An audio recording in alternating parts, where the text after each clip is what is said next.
Alors, ça commence, ça commence. Bonsoir à tous. Allez. Alors, on a ici devant nous, sur le projecteur, vous avez, ça c'est le Mahamar, Bati les gagnants en hébreu. Et ici on l'a, en français même, il est disponible. Alors, bonsoir à tous. D'abord, on va commencer avec un petit remerciement à tous ceux qui sont là, évidemment. Tiens, on va inviter Patrick au live. Ad, c'est bon. On est live. N'hésitez pas à partager. Envoyez des petits likes. Alors aujourd'hui, très spécial aujourd'hui. Very special today. Ok. On a d'abord, j'aimerais remercier, on fait le live avec un nouveau téléphone. Donc ça, c'est mon nouveau téléphone j'ai grâce à Youssef Vidal, qui a une très grande compagnie de téléphone, qui a voulu me faire un très bon prix. Donc je lui dis merci en live s'il est avec nous. Donc normalement l'image elle devrait être un peu meilleure qualité. Je vois qu'il y a Sterna qui est là en live. Ok, je vais arrêter de dire des bêtises. Mélanie Pomerlo, ne pars pas, tu restes avec nous ce soir. Ok. Allez, André Torgeman, bonsoir à tous. Voilà, les gens ils se rajoutent. Ce soir on a donc Chaim Sheli. Oh, le Chaim. Tiens, prochaine fois on va te. Alors déjà, c'est un live avec un nouveau téléphone. Du coup, le pied pour tenir mon téléphone, il marche plus, mais j'ai réussi à trouver un alternatif. On a une petite bouteille de whisky qui est en place. Bonsoir à tous ici, ceux qui sont avec nous. Et voilà, on va commencer le cours. Alors, on est sur Bati Legani. Passons aux choses sérieuses. On a terminé la semaine dernière le 3e chapitre de Bati Legani.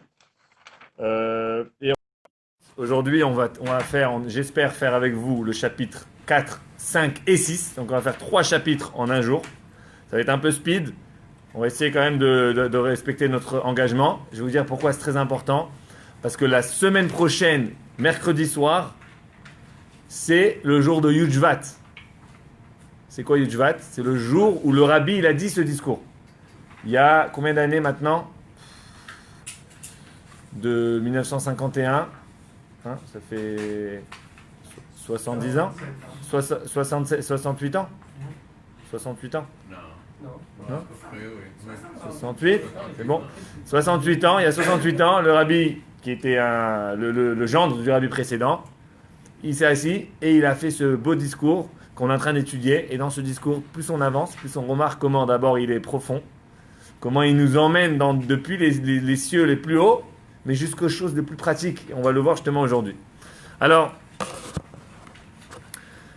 on a commencé avec cette fameuse phrase qui commence le tout, c'est Bati Legani, je suis venu dans mon jardin. Et tout ce mamar, il est basé sur un mot. C'est que normalement, Dieu il parle, il dit je suis venu dans mon jardin, donc je suis venu dans le monde. Vous l'avez ici, pour ceux qui suivent sur le projecteur. Bati Legani. Normalement, ça aurait dû être écrit Bati Lagan. Je suis venu au jardin. Ok, donc Dieu il dit je viens visiter le monde. Au lieu de dire je suis venu au jardin, ça dit je suis venu à mon jardin. Et à partir de là, le Midrash il dit que on apprend de là que Dieu en vérité, le monde, c'était pas un jardin. C'était son propre jardin. C'était l'endroit, parce qu'un jardin c'est un endroit où tu passes ton temps, etc. C'était l'endroit où vraiment la divinité de Dieu, elle était vraiment dans le monde. Ok. Donc tout le mamar il est basé sur ça, qu'au début de la création, la divinité, elle était vraiment, Hachem, il était dans ce monde. Il a disparu, entre guillemets, il s'est éloigné de ce monde à travers les fautes, entre guillemets, la première faute de Adam. Et il est revenu dans le monde à travers les mitzvot, les grandes actions qu'ils ont fait depuis Abraham, Yitzhak et Jacob, les 7 générations. On avait parlé des 7 générations. Donc là, on est déjà dans l'explication, on a déjà avancé chapitre ça. On est déjà Kol Hashvin Chavivin, qui est Moshe Rabbeinu. Moshe Rabbeinu qui est le 7e à partir d'Abraham, c'est lui qui a fait descendre Dieu de retour sur terre, et pas seulement dans les mondes spirituels, mais dans la terre. Et c'est quoi l'événement qui décrit le mieux comment Dieu il est descendu sur terre? Le don de la Torah. D'ailleurs, le début, avant de commencer le don de la Torah, il y a un passage qui dit Vayered Hashem al Sinaï. Dieu il est descendu sur le mont Sinaï. Ok? Donc dans le Chumash, ça nous dit que Dieu il est descendu. Donc il y a le monde, Dieu, il descend. Donc là, on voit comment la divinité, Dieu lui-même, parce que quand la Torah elle a été donnée par Hachem lui-même, pas par des envoyés ou des anges, comme on sait bien que là, les 10 commandements, ils commencent par Anochi, on l'a déjà expliqué, Anochi, c'est moi, c'est le niveau le plus haut de Dieu. Et bien Dieu, il était dans le monde, il est descendu à travers le don de la Torah. Donc ça, c'est le symbole de Moshe qui a fait descendre Dieu sur terre. C'est pas l'arbre qui brûlait sans doute. L'arbre, ça c'est une autre chose. C'est le début de la mission de Moshe. Mais on a, la finalité, c'est quand quand Moshe il ramène la Torah, Dieu il descend dans le monde à travers cette descente. C'est là où, comme on a dit, Dieu il descend du ciel à la terre. Ok? Donc on a parlé de ça. Bon, dans le chapitre 3, on a parlé d'un truc très important, que ce concept que Moshe, ça a été lui qui a fait le plus grand travail sur terre, c'est ça vient, comme le Midrash dit, parce que Moshe il avait une particularité, Kol Hashvin Chavivin. Tous les septièmes sont les meilleurs, sont les meilleurs, je sais pas, sont les préférés. Le septième il arrive après 6 qui ont travaillé comme des fous, mais quand il arrive en tant que septième, c'est lui qui fait l'action la plus importante, et c'est Moshe qui a fait ça. Qu'est-ce qu'on apprend de ça? On apprend deux choses. Le numéro 1, le septième, c'est pas lui qui choisit d'être septième, parce que d'être septième, c'est une histoire de numéro. Tu aurais pu être le cinquième, tu es le septième. C'est pas toi qui as choisi d'être le septième. Donc Moshe Rabbeinu, il n'a pas choisi d'avoir ce rôle. Hevenu shalom alechem. Hevenu shalom alechem. Hevenu shalom alechem. Eh bien, on fait bienvenue à Dina qui est là avec nous ce soir. Oups, attention, ça c'est le whisky, ça. J'ai même mon cahier. Avec le cahier, bravo. Voilà, tout le monde est très sérieux ce soir. Alors, Kol Hashvin Chavivin, ça veut dire deux choses. Numéro 1, que Moshe il n'a pas choisi d'être le septième, il n'a pas choisi d'être celui qui va descendre Dieu sur terre. Et numéro 2, c'est que en étant le septième, il faut jamais oublier que tu es le septième à partir du premier. C'est quoi qui te rend septième? C'est le fait qu'il y a 1, 2, 3, 4, 5, 6 et toi tu es septième. Ok? Donc en même temps, tu n'as pas le choix. Tu es là, tu es dans la situation.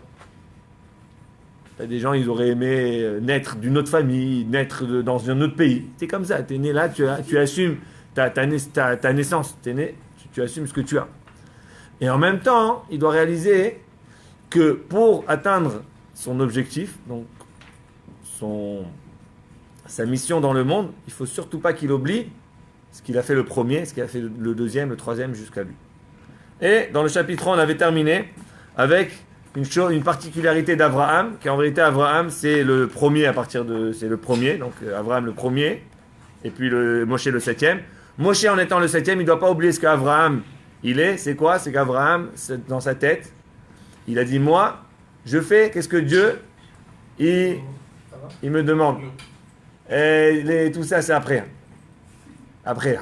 Je ne peux plus me concentrer, là. Trop d'action. Bon, attendez, bougez pas, je vais me faire un petit verre de jus.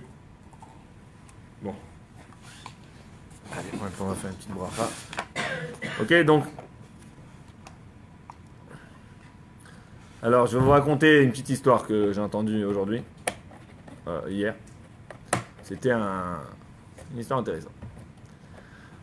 C'était un couple voilà, on vu qu'entre les shtissel et les wedding plans, on est tous dans les mariages. C'était un garçon et une fille qui sortaient en chidour.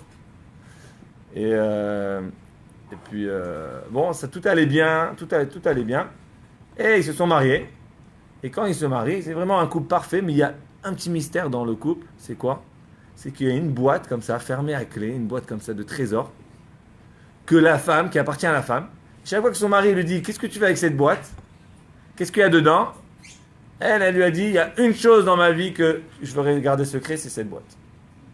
Évidemment, ils ont convenu ça avant le mariage, l'homme il était d'accord, il a dit, ok, je respecte, t'as une petite boîte secrète, je veux pas me mêler. Ça reste que le mari, il était un peu perturbé chaque jour. Il se demandait qu'est-ce qu'il y avait dans la boîte et tout. Bon, il dit, c'est pas grave, allez. Hein, donc, imaginez 1 an, 2 ans, comme ça, pendant des années, ce couple, il vieillit, ils sont très âgés. Et là, un jour, le gars, il dit à sa femme, il dit, bon, tu vas peut-être me dire qu'est-ce qu'il y a dans la boîte. C'est... Ok, j'ai fait un pacte, mais si tu veux bien, un peu pour notre anniversaire de 50 ans de mariage, tu me fais ce cadeau, tu me révèles le secret de la boîte. Alors, bonjour Michael, on va faire une petite bracha.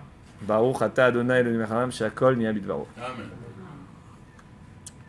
Alors voilà que la femme lui dit, ok, je vais te raconter l'histoire de cette boîte.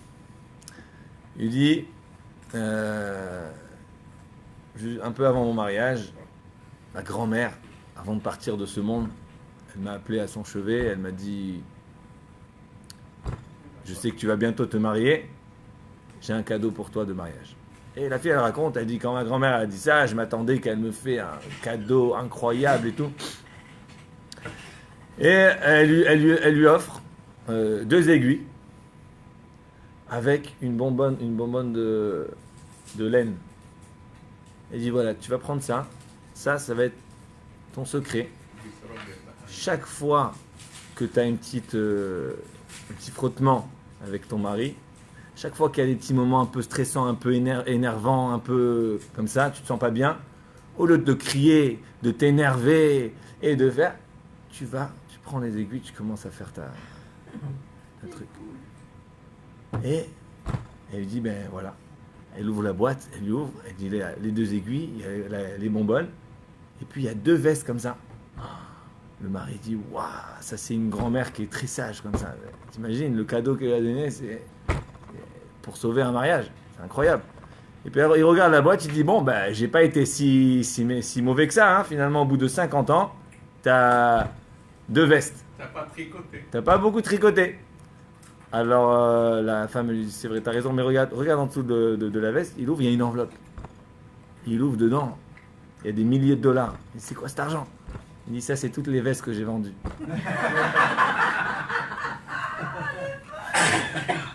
On a des likes en live. Bon. Alors, sur ce, on a compris que quoi? On a compris que Moshe, c'est le 7e. Mais en vérité, il ne faut pas qu'il oublie le premier, c'est Abraham. Et Abraham, c'était quoi? Lui, c'était, je me concentre sur ma mission.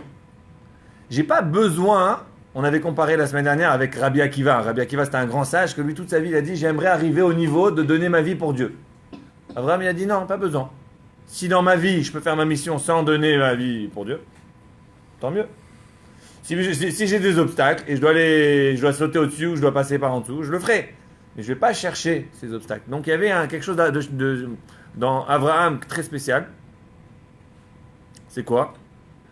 C'est que Abraham, dans sa tête, c'était quelle est ma mission? Quel est mon objectif? C'est pas qu'est-ce que je peux faire pour me rendre mieux, qu'est-ce que je peux faire pour être plus intéressant. Bon, je dis pas que Rabbi Akiva il voulait se rendre intéressant, mais des fois on cherche dans la vie comment être mieux, comment m'embellir, comment que les gens ils me voient mieux. C'est pas ça du tout, Abraham. Abraham, c'était l'objectif, c'est quoi? Pourquoi je suis là? Pourquoi je suis là? Je vais le faire. Rien de plus, rien de moins.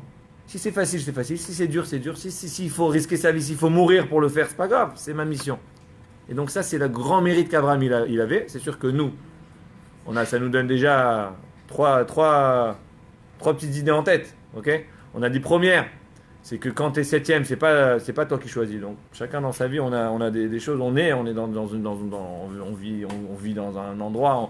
On a cette telle famille. On est déjà qu'on est né, qu'on est juif, qu'on est ça. Chaque chose qu'on est, c'est des choses qu'on n'a pas choisies. Deuxième, c'est que malgré que tu n'as pas choisi, mais maintenant ce que tu es, il ne faut pas que tu oublies que tu es là grâce à ce qui s'est passé avant. Donc garde les valeurs. Hein, garde les valeurs, la grand-mère dans l'histoire. Garde les valeurs de tes ancêtres. Ta grand-mère, tes ancêtres. Il faut garder ces valeurs, c'est pour ça qu'on est là. C'est grâce à ça qu'on est là. Et troisième chose, c'est quoi? C'est mettre en avant notre mission, notre raison d'être, la raison pourquoi Dieu il nous a créés, pourquoi on est né. Et nous, on vient en second plan. C'est sûr que notre mission, elle va aussi nous aider à nous améliorer. C'est pas seulement que ça va aussi, c'est que c'est en même temps. Mais dans notre tête, l'objectif, il ne doit pas être de devenir mieux et d'être le meilleur et d'être ça et d'être ça. Ça doit être d'essayer de faire la mission pourquoi Dieu il nous a créés. Mais encore faut-il la connaître et que Dieu nous l'ait montrée. Il faut la connaître, c'est sûr. Il y a une partie de mission qui est quand même commun pour tout le monde. Il y a une partie de la mission qui est commun pour tout le peuple juif, par exemple. Il y a une partie de mission qui va être commun même pour une famille. Des fois, quand on est Cohen, par exemple, on a la famille Cohen. Mais il y a une partie qui est personnelle. Donc, c'est sûr que dans la vie, on cherche c'est quoi notre mission personnelle, mais il ne faut pas oublier aussi une mission globale, etc. Okay, donc, c'est constamment une recherche, mais au moins, on sait où chercher et quoi chercher. Donc, on a déjà avancé. Puis, si vous voulez trouver, je peux vous aider à trouver aussi. Mais ça, c'est des sessions individuelles. Alors, on est maintenant dans notre document. On va être au chapitre 4. Ok. Donc, chapitre 4 dans le document. Et voilà.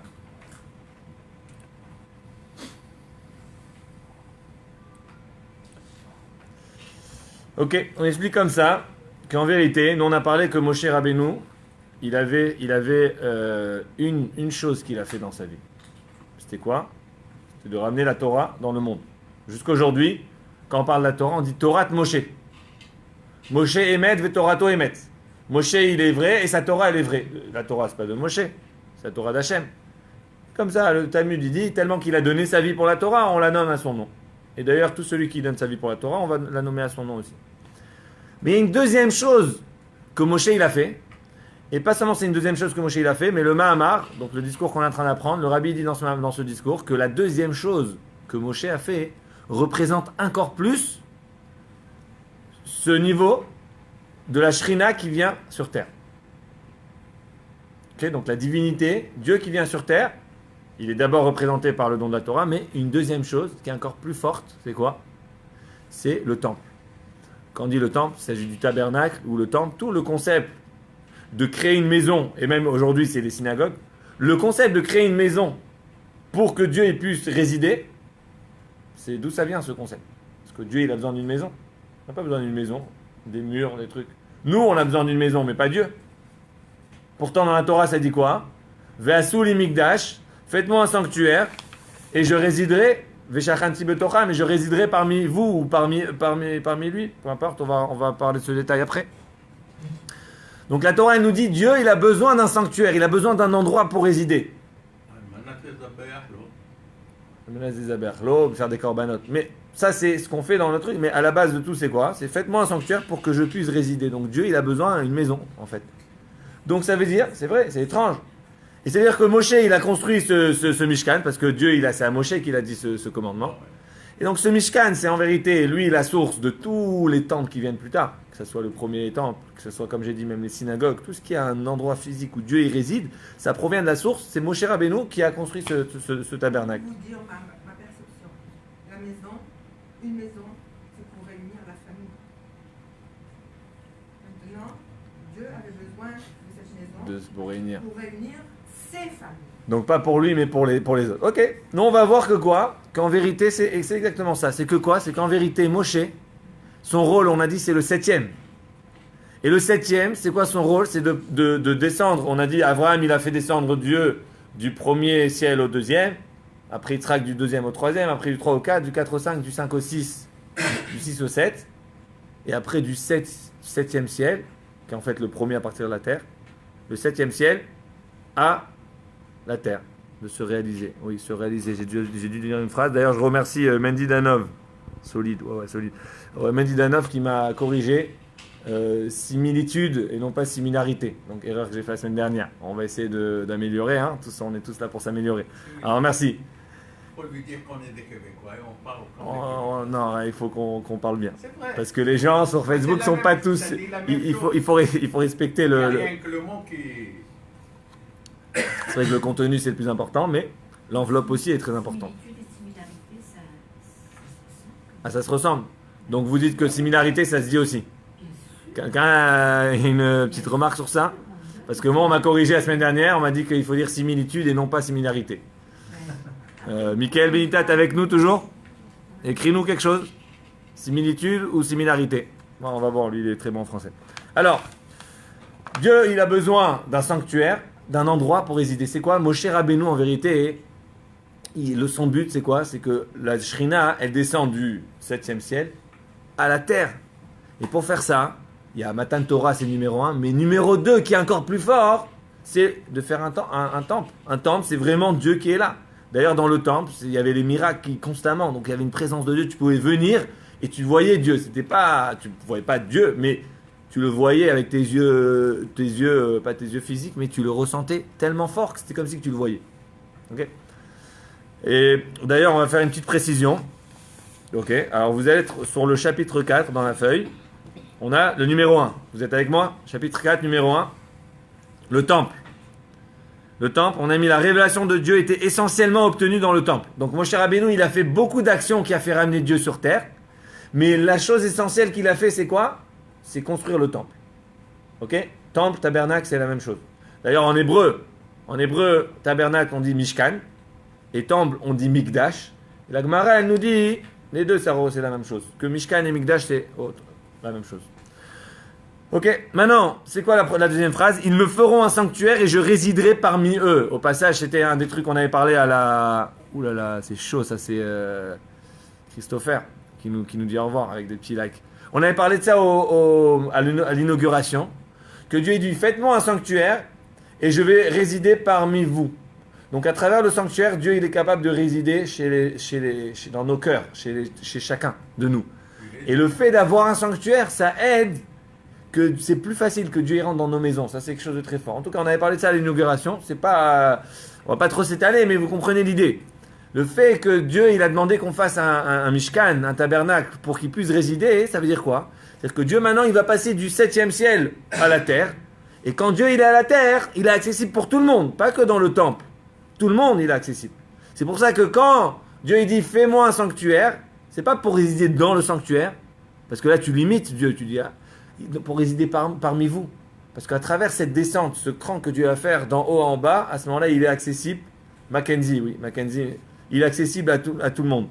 Alors, similarité est moins forte que similitude. Similitude veut dire presque identique, similarité veut dire qu'il y a une certaine ressemblance. Ok, d'accord, j'ai compris, c'est similaire, et donc c'est deux niveaux de ressemblance. Ok, je ne me rappelle pas la semaine dernière si c'était le similitude ou similarité qu'on essayait de chercher.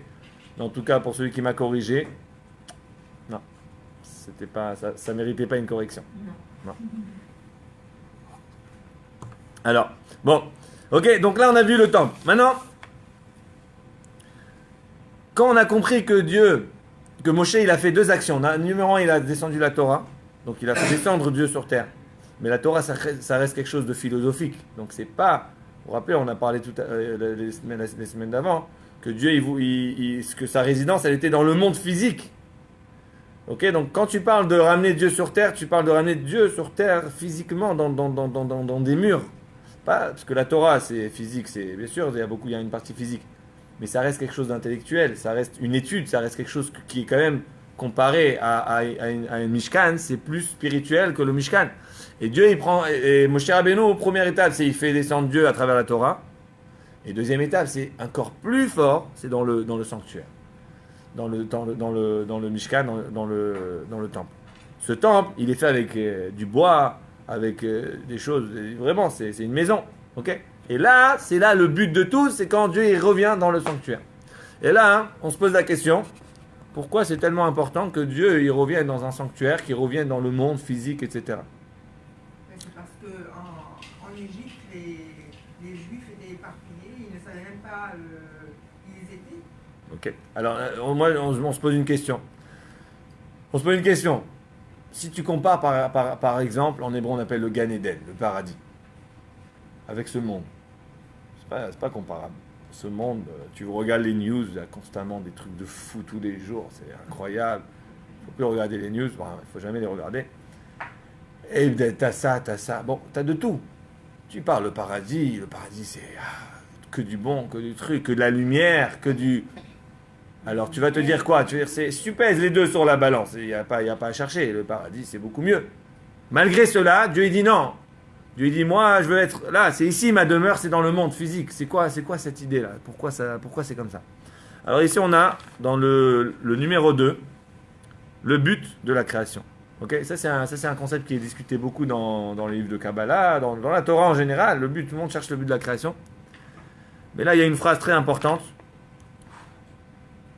L'envie qu'éprouva Hachem de posséder une résidence ici-bas. Dieu, il avait une envie. On va revoir un petit peu ça plus tard dans le cours. Mais il avait une envie de résider dans le monde. C'est quoi cette envie? On va parler après, mais en général, quand une personne elle a une envie très forte, plus l'envie elle est profonde, moins elle est explicable. Une envie que tu es capable d'expliquer, c'est déjà que c'est pas quelque chose que tu as très envie. C'est vrai? Moi, je vais vous dire pourquoi il avait envie d'être parmi nous. Parce que c'est là qu'il y a l'action. Les 10 C'est là qu'il commandements. peut agir. Il nous a donné les 10 commandements. Alors, il voulait que ça Qu'on puisse les réaliser. Bravo. ça se réalise. Les 10 commandements, il faut forcément qu'on soit dans le monde. Ok? Nitava Kadosh Baruch Hu liot lo dira betartonim en hébreu. Dieu, il a voulu avoir une demeure ici-bas. Il faut comprendre, plus une chose, elle est profonde, moins tu es capable de l'expliquer. Admettons quelqu'un, il a envie d'une belle maison. Ok? Ouais, j'ai envie d'une belle maison et tout. Il rencontre l'agent immobilier. L'agent immobilier lui dit, tu sais, tu as envie d'une belle maison, hein? Regarde, quand tu vas avoir une belle maison, le bâtiment il est plus large, les taxes c'est plus cher, hein, l'électricité, les machins, comme ça. Il commence à lui faire voir un peu la réalité. Et le gars il fait, ah tu sais quoi, je change d'avis, je veux plus une grande maison, je veux une moyenne maison. Ok? Donc quand tu as une envie qui est explicable, trop explicable, ça veut dire déjà que cette envie elle n'est pas très profonde. C'est une envie qui est très extérieure. En 2 minutes tu peux la faire sauter. Ah j'ai envie de voyager. Pourquoi? Patatata. Ah non, ah bah je laisse tomber, je voyage pas. Plus ton envie elle est profonde, moins tu vas en parler, et moins elle est plus négociable, elle n'est pas négociable, et moins elle est explicable. Tu veux dire, mais pourquoi tu veux? Je veux dire, parce que ça. Mais pourquoi c'est comme ça, au fond de moi je veux, ne me demande pas pourquoi. Mon Dieu, Québec, c'est ça qui est ça. C'est ça qui est ça, exactement, c'est ça qui est ça, exactement, c'est l'expression, c'est ça qui est ça. Quand tu arrives à un niveau de c'est ça qui est ça, il y a 2 possibilités. Ou tu es tellement bête et tu n'as pas d'explication pour pourquoi tu te réveilles le matin. Mais où il y a un niveau plus haut, c'est quoi? C'est que c'est tellement profond au fond de toi que c'est ça qui est ça. Voilà, on a tout résumé. On a tout résumé en un mot. Ok? Quand tu n'as plus d'explication, c'est là que en fait, tu es en train de chercher la profondeur de ton âme. Et c'est la même chose. Quand Dieu il dit « je veux résider », Dieu il a une envie tellement forte de résider dans le monde, qu'en vérité, cette envie, elle n'est pas explicable. Il n'y a pas de raison pourquoi Dieu il veut résider dans le monde. Mais une chose que tu sais, c'est que le fait que tu ne peux pas l'expliquer, ça même, ça prouve que c'est profond, c'est une envie profonde d'Hachem. Ça même, ça prouve que quoi? Vous connaissez le mot nachadrouach? Je crois même en arabe, on dit nachadrouach. Nachadrouach en arabe, c'est quoi en arabe? Même en arabe, nachadrouach. C'est quoi nachadrouach? Nachadrouach, c'est un plaisir qu'on fait à Hachem. Quand tu fais une action, tu fais une mitzvah, tu fais quelque chose, Hachem il a un plaisir. C'est quoi qui lui fait plaisir? Il n'y a pas. C'est Nahadrouach. Ou Binema Kedusha, on le dit dans la prière. Donc quand c'est quelque chose de profond, il n'y a pas d'explication, il n'y a pas de raison. Mais, tellement il n'y a pas de raison, c'est que c'est très profond. Alors là, on est là. Le but de la création, ok, on a dit, c'est l'envie qu'approuve Hachem de posséder une résidence ici-bas. Bon, on est au troisième étape. Troisième étape, guys, le 3 et le 4. C'est pour le comprendre, je veux que vous vous concentrez bien. Et on s'était donné de faire les 3 chapitres aujourd'hui, parce que je vous rappelle que la semaine prochaine, c'est Yudjvat, et on doit terminer. J'espère qu'on le termine la semaine prochaine, pour qu'on célèbre Yudjvat en terminant. Et pour terminer, il faut que la semaine prochaine, on fasse aussi 3 chapitres. Mais, comme notre devise, c'est de bien kiffer l'étude, on va pas stresser, on va faire ça tranquillement. Et si Dieu veut, on est là de toute façon jusqu'à 11h minuit, hein, les gars, tout le monde est là avec nous. Jusqu'à qu'il n'y a plus de batterie sur le portable, parce que dès que le live il s'éteint, on arrête. Ok? Ceux qui sont en live, vous avez peut-être remarqué. Oh, et Chaim Lévi, t'es chaud, ouais, merci. Vous avez remarqué, la qualité de la vidéo, elle doit être un peu mieux que la dernière fois. Hein? Je vais envoyer un petit message à notre ami Youssef. Bon. Les petites remarques, on les laisse pour la fin. Ah ouais, les petites remarques pour la fin et les grandes remarques encore plus pour la semaine prochaine. Ok, d'accord, on ne fait pas interactif alors. Voilà. Ouais, non, c'est absolument pas. Chez nous, on n'aime pas l'interactif. Nous, on aime le one-man show. Ok. Alors.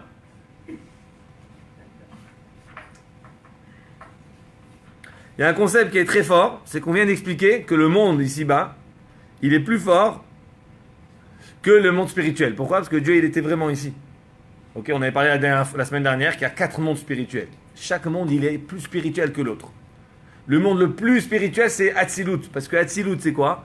C'est une émanation. Émanation, c'est quoi une émanation? C'est un niveau de lumière qui est encore connecté à sa source. C'est ça ou pas? Hein, les experts en français. Qu'est-ce qu'il dit le dictionnaire là-dessus? Larousse. Émanation, c'est quelque chose qui émane. C'est pas qui est détaché. Quand tu parles de création, c'est quelque chose qui est détaché. Le monde, il est créé. Hatzilut, c'est une émanation, donc c'est beaucoup plus proche de Dieu. Malgré cela, qu'est-ce qu'on apprend ici? Que Dieu, il se trouvait plus dans le monde physique que dans le plus grand monde spirituel qui est Hatzilut.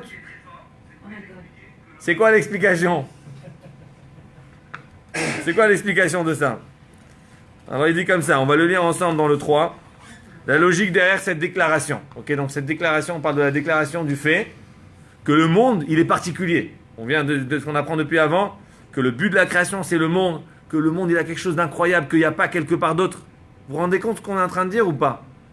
Hatzilut, qui est le monde le plus spirituel, que même pour le comprendre, on ne peut pas le comprendre. Ici, on est en train d'apprendre que ça, c'est pas encore... Notre monde, il est plus important. Pourquoi? On va le voir ici. Numéro 1, l'essence de Dieu possède la vie intrinsèque et n'a pas de cause antérieure. Dieu, c'est quoi? Une des définitions d'Hachem, c'est quoi? D'ailleurs, c'est le Rambam. Première ligne du Rambam, on peut le voir ici. Tiens, on va regarder.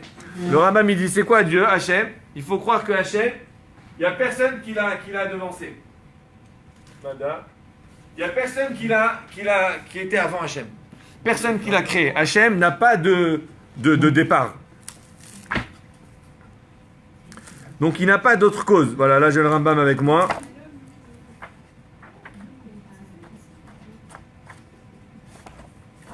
Voilà, Ilchot Yesodei HaTorah, c'est donc le début du Rambam.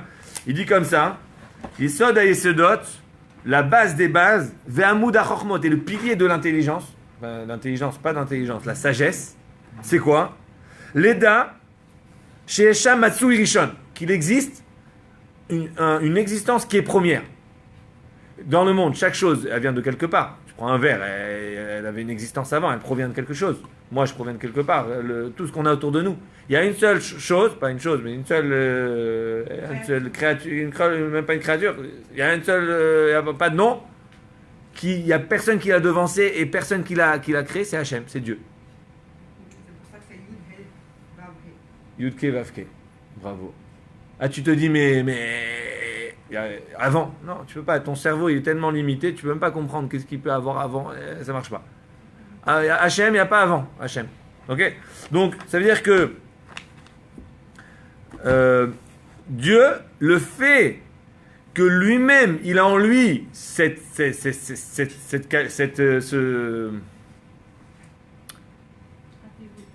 qualité, si on veut, ou ce cri, cette chose, qu'il n'y a personne qui l'a devancé,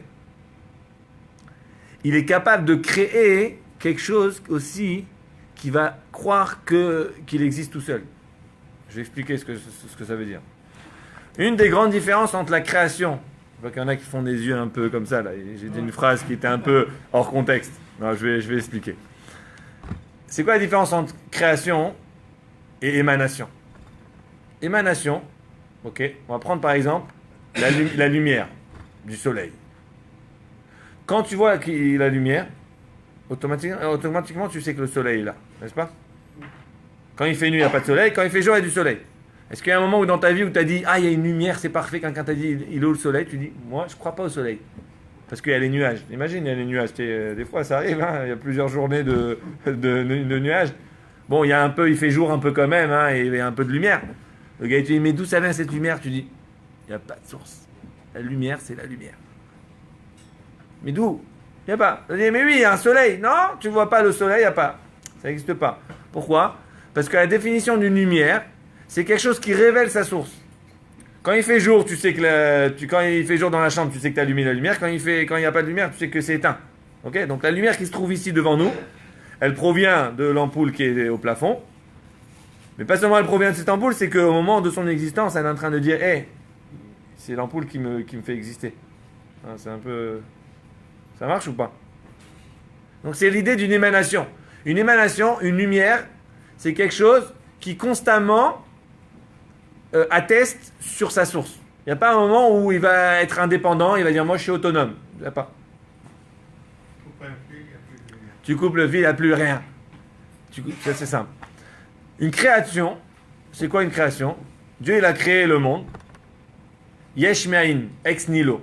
Il n'y avait rien avant, il n'y avait pas de physique. Hop, il a créé. Dieu il a dit que le monde existe. Bereshit bara Elohim, Shamaim va'aretz, le ciel, la terre, tout a existé. Le monde, il ne montre pas comme quoi il existe de quelque part. Pas seulement il ne montre pas qu'il existe de quelque part, au contraire, le monde il a été fait d'une façon que quand tu vis, tu as l'impression qu'il est autonome. D'ailleurs, il y a beaucoup de monde qui ne croient pas forcément que Dieu existe, par exemple. Pour réaliser l'existence de Dieu, tu as besoin de réfléchir.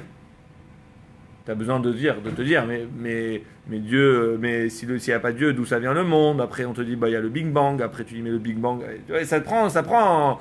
Des fois, il y a des gens qui prennent toute une vie pour trouver ça. Il y en a qui ne l'ont pas trouvé même jusqu'à la fin de leur vie. Ok?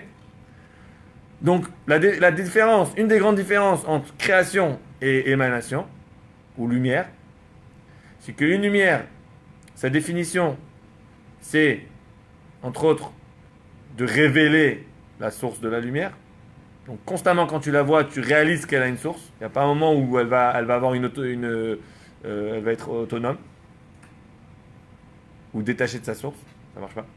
Alors que la création, c'est que à travers la création, Dieu il a fait que le monde, il est détaché entre guillemets de sa source et il se croit. C'est-à-dire le monde, il se présente comme si je suis tout seul, j'existe tout seul.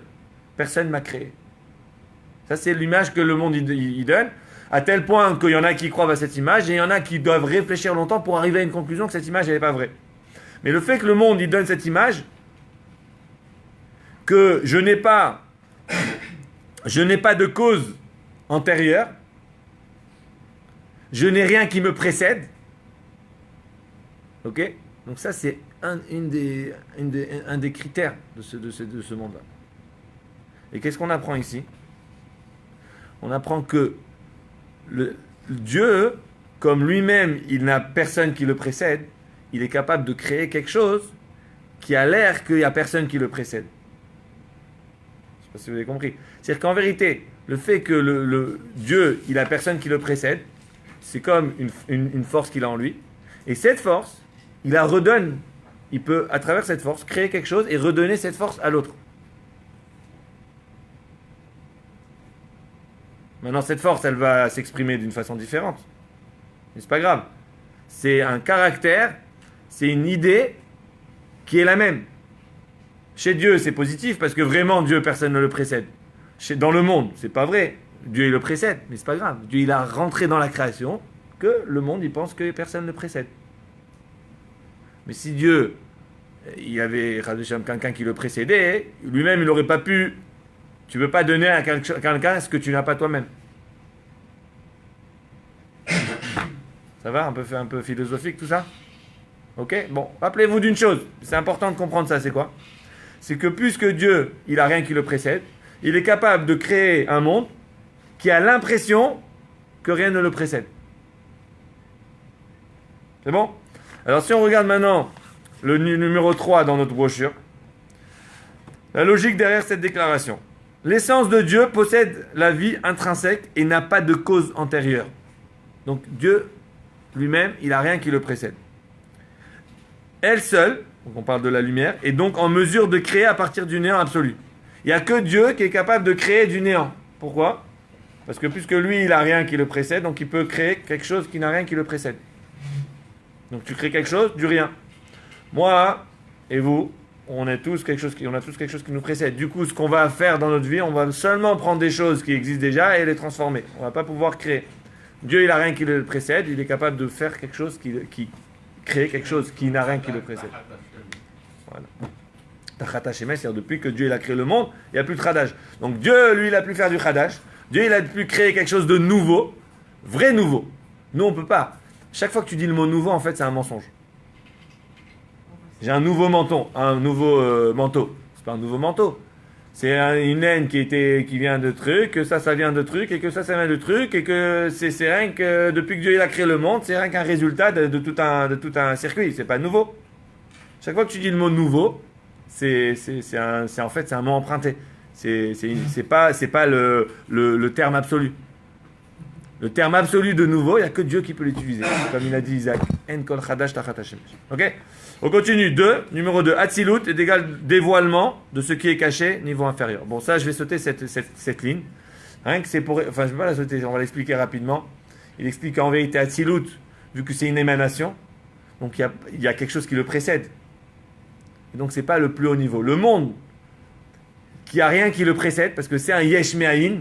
Dieu il a créé quelque chose qui n'avait rien et qui ex nihilo. Donc ça c'est un vrai chidouche, c'est quelque chose de nouveau. Bon. Numéro 4. Numéro 4, l'essence se trouve dans ce monde. Et là maintenant on va comprendre l'idée. Pourquoi Dieu vraiment, sa vraie demeure, on avait dit la semaine dernière, son adresse, si on cherchait une adresse postale à Hachem, monde. Pourquoi le monde, c'est vraiment la vraie demeure de Dieu? Alors on va le lire ici. J'ai mis lumière versus la créature, c'est ce qu'on a expliqué avant. Dépendance versus autonomie. Donc une lumière, c'est constamment quelque chose qui dépend de sa source, alors qu'une créature, une création, c'est quelque chose qui est autonome, qui n'a plus besoin de sa source. En tout cas, au niveau, ça semble. Bon. Prochaine ligne. Semblait être à l'origine de sa propre existence, donc ça c'est le monde, il a l'impression que c'est lui-même qui est la source de son existence, est égal, sa source est l'essence de Dieu. Puisque lui il vient vraiment de Dieu, le monde il vient de Dieu, donc il est capable de croire qu'il vient de lui-même il vient de rien. Parce que c'est comme une qualité que Dieu il a rentré dans ce monde. Et nous évidemment, on est là, on doit ouvrir ce paquet, on doit découvrir en vérité la source du monde. Mais le monde en lui-même, il ne découvre pas sa source. Ok? Je vais lire la ligne en rouge. Après, on va continuer. Si ceux qui ont des questions, on va peut-être faire une petite pause question. Alors, la finalité de la création et de l'enchaînement des mondes n'est autre que ce monde inférieur. Donc, le but de toute la création, c'est ce monde ici. Plus que les grands mondes spirituels. Pourquoi? Qui a l'impression de posséder une existence autonome. Le fait que le monde, il a l'impression d'avoir une existence autonome, ça c'est une force que le monde il a en vérité. Je ne sais pas si vous comprenez, on a pris un truc et on l'a complètement renversé. On vient de prendre un concept. L'idée comment on dit ça, un athée, donc quelqu'un qui ne croit pas en Dieu, son idée c'est quoi? C'est que le monde il est venu tout seul. Tu vas dire, c'est grave. Tu crois pas en Dieu, c'est fou. Mais c'est très grave de ne pas croire en Dieu. Ici, on vient d'expliquer que quoi? Qu'en vérité, c'est le contraire. C'est le fait qu'on peut ne pas croire en Dieu. C'est ça qui rend le monde très spécial. C'est un peu bizarre, non? Vous ne me suivez pas? Non, là, c'est... Attends, répète. Le fait... Je vous explique, parce que moi c'est jusqu'à 2h du matin, toute la semaine j'ai pas dormi. Pas avec l'histoire là. Toute la semaine j'ai pas dormi en train de préparer ce cours parce que je suis en train de dormir. J'essaie. Mais oui, écoute ça. Okay. Le fait qu'il y a des athées sur terre, qu'il y a des gens qui croient pas en Dieu, c'est ça la force du monde. Le fait que tu peux ne pas croire en Dieu, c'est ça la force qu'il y a dans le monde qu'il n'y a pas ailleurs. Un ange, je te donne un exemple, un ange. Est-ce qu'il y a un moment dans sa journée, Dieu il lui dit à un ange, va là-bas et reviens. Est-ce que quand il fait, à un moment il passe devant un magasin de glace, il va s'arrêter ou bien pour lui c'est la mission? Les glaces pour les anges, ils ont aussi des magasins de glace. Est-ce que l'ange, constamment, il respire, c'est comme, Shalom, c'est comme quelqu'un qui respire avec une machine. Ok? Il sait que si à un moment, la machine, non, c'est pas par là qu'on respire, mais bon. il sait qu'à un moment, s'il débranche la machine, il est mort. Ok? Il est connecté à la machine. Si tu débranches la machine, le gars, il meurt. Ok? Un ange, c'est comme ça. Un ange, il sait qu'à un moment, s'il ne fait pas la mission que Dieu il a demandé pendant une seconde, il n'a plus d'existence. Il n'y a plus. Parce que c'est comme une lumière. Une lumière, si à un moment tu éteins la lumière, il n'y a plus de lumière. Tu éteins la source elle est cachée, tu n'as plus la lumière. L'ange, il est connecté avec sa source, comme ça. Et c'est la même chose dans tous les mondes spirituels. Hatzilut, il est connecté avec sa source. Jamais dans Hatzilut, une âme, par exemple, okay, qui est au paradis, on va prendre ça, c'est quelque chose qu'on peut imaginer un peu plus que Hatzilut, peut-être. Une âme qui est au paradis, elle ne va pas se poser la question une fois, est-ce que Dieu existe? Est-ce que moi, je pourrais respirer sans Dieu? Est-ce que je pourrais faire le contraire que ce que Dieu m'a demandé et quand même exister? Ça, c'est des questions qui ne se posent pas là-bas. Parce que les gars, ils sont branchés.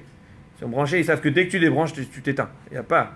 C'est pas comme le laptop, tu débranches, tu as encore un peu de batterie dedans. C'est l'ordinateur, tu débranches, ça s'éteint. Il n'y a pas de réflexion. Il n'y a pas est-ce que je fais, est-ce que je fais pas. Aujourd'hui, pourquoi nous on a une difficulté? Ok, tu es là, hein, tu dois faire Shabbat, tu as un doute si tu vas faire Shabbat. Pourquoi tu as ce doute-là? Parce que tu peux ne pas faire Shabbat. Tu continues à vivre, à respirer. Pourtant, si tu réalises que Dieu il nous a demandé de faire Shabbat, ça serait la logique que si Dieu il nous donne la source, Dieu c'est la source d'énergie, il te donne des instructions, normalement tu les fais pas, ben, tu ne peux pas continuer. Alors les anges ils vivent comme ça. Les êtres spirituels ils sont tous dans cet état. Ils savent que leur source c'est Dieu, et donc ils savent que si pendant une demi-seconde, une fraction de seconde ils font pas ils suivent pas leur mission, ils font pas ils existent plus. Il n'y a pas d'existence. L'homme, il n'est pas comme ça. Tu peux faire le contraire, tu peux faire tout et tu peux être pas seulement vivre, mais être heureux, être bien et tout. Tu peux. Donc les anges. Ça c'est l'homme. Et le monde la même chose. Le monde lui-même, il peut dire non, moi j'existe de moi-même. Parce que quand un homme, une personne qui est athée, c'est quoi une personne qui est athée? Oui, mais d'où ça vient qu'il croit rien? C'est un message qu'il reçoit du monde. Il regarde le monde, il voit le soleil qui a un système machin, il voit le scientifique, il voit les machins, il voit que l'évolution, il voit et toutes ces choses-là, ils ont des sources dans la science. Même qu'il y a toujours des questions, mais c'est pas grave, il y a des sources. Il voit les atomes, il voit les machins, il voit les trucs, et il explique tout. Donc c'est comme si que c'est le monde qui parle. Le monde il lui parle, le monde il parle, et il lui dit, tu sais, moi, j'ai personne qui m'a fait naître. J'existe de moi-même. Le gars il dit, ah t'as raison. Après t'as l'autre, il dit non, t'as pas raison, parce que si tu existes de toi-même. Ok, il faut s'imaginer un dialogue. Et entre nous, c'est un peu comme ça les enfants. Hein. Les enfants, ils naissent, à chaque moment ils ont besoin de nous, mais ils font comme si qu'ils n'ont pas besoin de nous. Ils sont pareils, ils sont pas contents. Si pendant un moment t'arrêtes de leur donner l'affection, c'est la catastrophe. Mais ils te montrent pas. Tout ce qu'ils te montrent, c'est je suis tout seul, j'ai pas besoin de toi, je peux faire ça tout seul, je peux faire tout seul. Mais en vérité, ils ont vraiment besoin. Ok. Donc qu'est-ce qu'on vient de voir? Que le monde, il a une énorme faiblesse, c'est qu'on peut ne pas croire en Dieu. Dans tout l'univers, quand je parle d'univers, c'est-à-dire dans tout le système, dans toute l'existence spirituelle, dans toute l'existence qui existe, le seul endroit où tu peux croire que Dieu n'existe pas, c'est dans le monde physique. Et le rabbi dit que quoi? C'est pour cela, hein, que Dieu il choisit sa résidence ici. Pourquoi? Parce que cette folie que le monde il a, c'est ça la force. C'est que Dieu c'est le seul, qu'il n'y a personne qui l'a créé. Il a pris cette force qui est la plus grande force de Dieu. Qu'il n'y a personne qui t'a précédé. On a vu dans le Rambam que la première chose que tu dois penser à Dieu, quand tu penses à Dieu, il y a plein de choses que tu dois penser. Ouais. Dieu est gentil, Dieu il peut être strict, Dieu il a sauvé, La première chose, Dieu il nous a sortis d'Égypte, Dieu il a créé le monde. Non. La première chose que le Rambam dit, Matsui Rishon. C'est le première existence. Il n'y a rien avant lui. Donc la plus grande force, la plus grande définition de Dieu, il a pris cette définition et il a injecté dans le monde. Toi, le monde aussi, tu vas avoir cette force. Ah, c'est une fausse. C'est pas vrai parce que toi, vraiment, tu existes par moi. Mais le fait que pendant un moment, tu peux penser que tu existes tout seul, c'est parce que je t'ai donné cette possibilité, cette force, à travers cette force que Dieu il a. Donc, c'est un peu complexe pour ceux qui... si c'est la première fois qu'on entend ce concept, ça reste un peu complexe. Hein Laurent, je vois que tu... Ok, je vais pas répéter encore une fois. Si vous avez un doute, vous allez à la maison, vous revoyez le live. Ouais.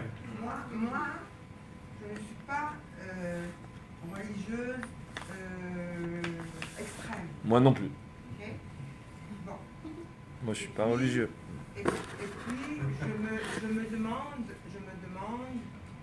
pourquoi Dieu permet tellement de guerres sur la terre. Très bonne question, on va en parler après le cours. Les hommes, ils sont bons.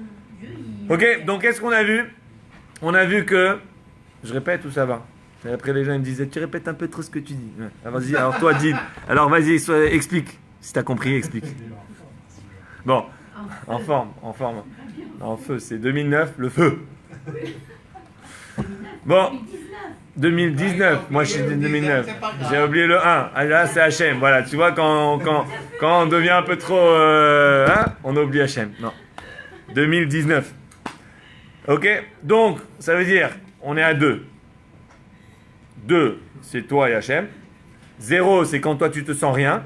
1, tu ramènes Hachem dans ta vie. Et puis le 9, c'est les 9 mois de naissance et la création. Waouh, c'est 2019. Vous avez suivi ou pas? C'est bien ça. Ouais. T'as vu? 2, c'est toi et Hachem. 0, c'est quand toi tu te sens rien. Hachem, c'est lui qui est la source de tout, comme on est en train de voir ici. Pas au contraire, pas comme le monde il dit moi, c'est moi qui m'ai créé. Et ben tu ramènes le 1. Et puis le 9, c'est la création, c'est la naissance. Waouh, et c'est ma chère Nao. Bon, ça c'est le petit Hidushim, je vais écrire un livre un jour. Vous n'aurez pas besoin de l'acheter parce que vous aurez déjà tout entendu. Ok, donc là, qu'est-ce qu'on a vu? On a vu que le monde, il a en lui une particularité qui n'existe nulle part ailleurs. Les plus grands anges, ils n'ont pas cette force. Ah oui, je peux te poser une question. Qu'est-ce que tu définis par le monde? Le monde, c'est où tu vis, là, ici. C'est la planète Terre? Planète Terre et la galaxie, toute la galaxie, tout ce qui est... Les humains qui sont dedans ou juste Les humains qui sont dedans, bien sûr. Parce que, en fait, les humains, il faut pas oublier, dans la Torah, les humains, un homme, c'est un petit monde. Tout ce qu'il y a dans le monde, c'est au niveau... Comment on appelle ça, là il y a un mot, là, j'ai oublié.